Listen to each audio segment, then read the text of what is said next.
You know, as I think about patient experience and kind of reflect back on some experiences that my family's had, I think about a time my father was hospitalized. He had a medical condition called Progressive Supranuclear Palsy, which is like a Parkinson's disease where you have very poor balance and also some degree of dementia so that you don't realize that you have poor balance, which is obviously a bad combination.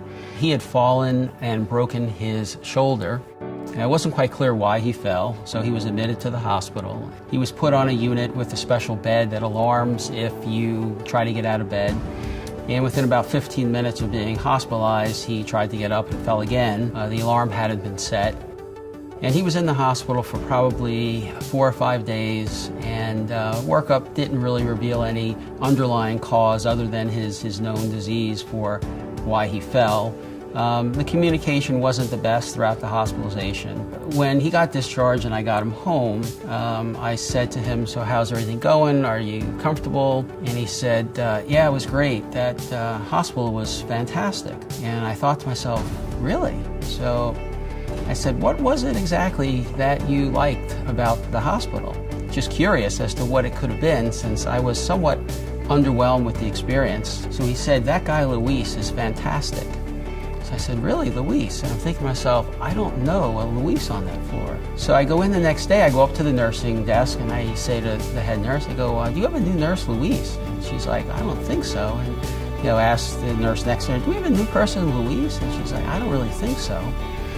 And then one of the other nurses who overheard this chimes in and says, "Well, I think Luis is our housekeeper."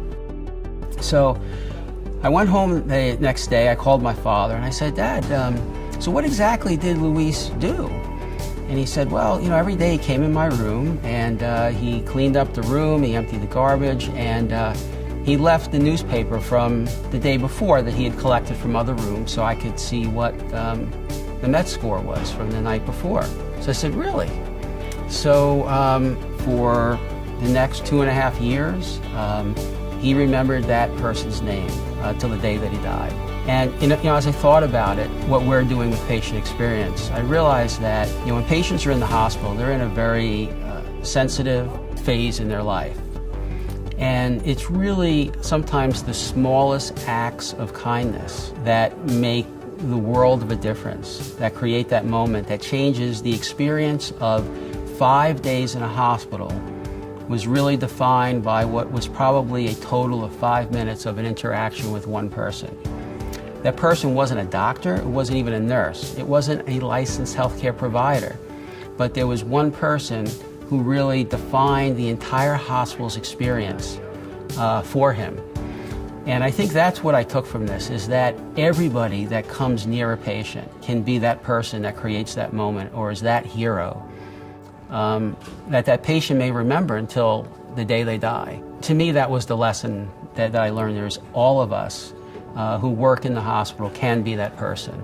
And you really need to come into work thinking that you've got that opportunity to create that moment and to be that person that someone remembers for the rest of their life. And that's my story.